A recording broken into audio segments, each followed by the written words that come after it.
Amanda, when you were away in China, what were you up to? Because I felt so disconnected from you.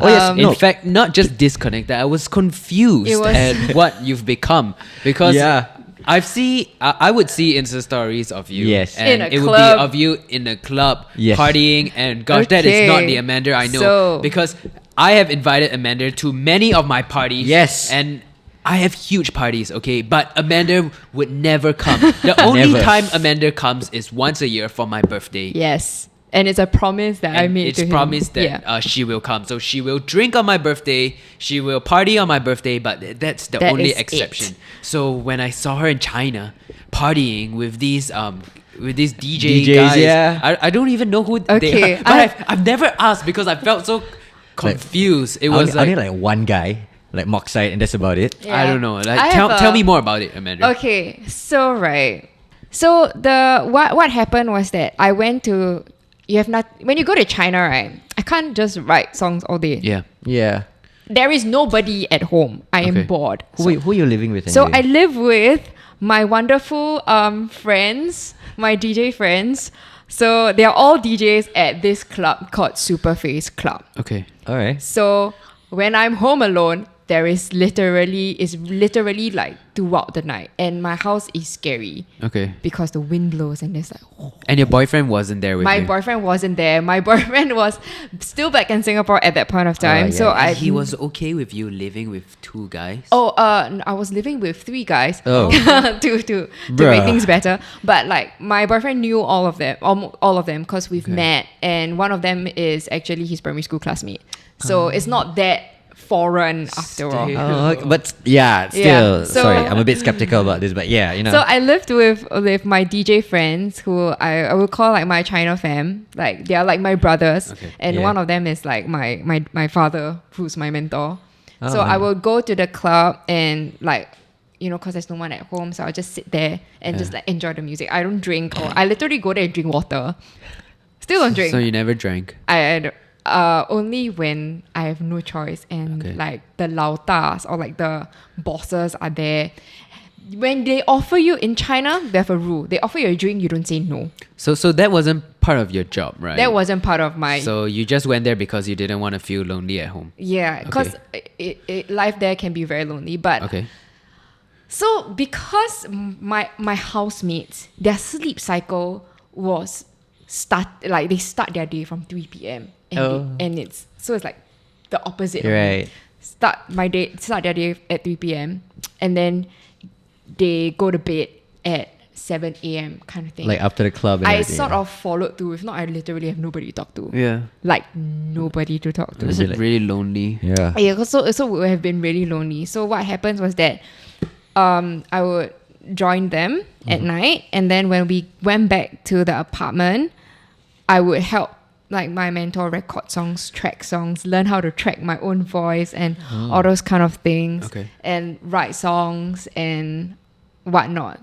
So it was a struggle for me because, first of all, my body clock not used to it. I remember like WhatsApp calling you, video calling you to get to see Starly for the first time. I couldn't figure out a time. It took like 1 week. And then he literally looked at me. Amanda, what happened to you?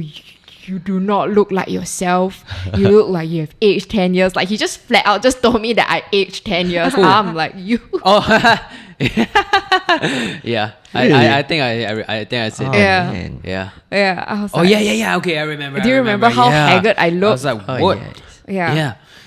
So it was a journey. China was a journey. How long was that? I was in China for 3 months. But the good thing was that half my time there. So I was like in China in August, and then in October, mid-October, around my birthday, my boyfriend got his visa approved to go and live in Hong Kong. Whoa. Which was across the border. So you would go to Hong Kong often? I go to Hong Kong just to see him, and like we go out and that kind of thing. That's nice. Just to have like our regular dates. So it didn't feel like I was so far and distant from him. Yeah. How easy was it to go from your place to Hong Kong. 45-minute bus ride, bro. Oh, so basically, it's just like that's fast. Singapore and JB. Yeah, it's That's super fast. fast. Oh, okay. Cause Not too bad. You literally you take the cab from my apartment to the bus port. 15 minutes. And then the bus ride itself is 45 minutes. And it goes straight to Hong Kong Island where my boyfriend lives. Wow. So he'll meet me at the bus port on the Hong Kong side. So that's like an hour of travel. So let's say I'm taking the bus from my house to Jurong kind of thing. The same amount of time. All right. So, but did it take a toll on your relationship with your boyfriend during the 3 months period? It was bad because he looked at me and he knew I was suffering and he was like, can you go to bed earlier? I know you're lonely, but I know you're alone and you don't like being alone, but go to sleep earlier. But I'm like, but my friends are like out in the day and I don't want to have like no social life, that kind of thing.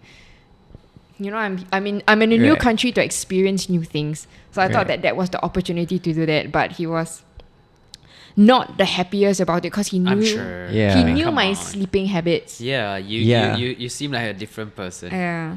Yeah, so after that whole China thing, you just came back and became the old Amander. I mean, what's that about? Yeah. What happened when you came back? Because I would expect like, okay, hey guys, this is the new me, you know. I've been partying and I'm pretty good at it, so let me join you guys. But no, Amander, when she returned, just went back to being Amander, being Amander. When I actually went to the club, or when I followed my friends, it wasn't really so much of me partying. Yeah. It was more of me understanding a different genre of music that I don't normally open myself to which is EDM. I got to find out that EDM is broken down into a gajillion genres.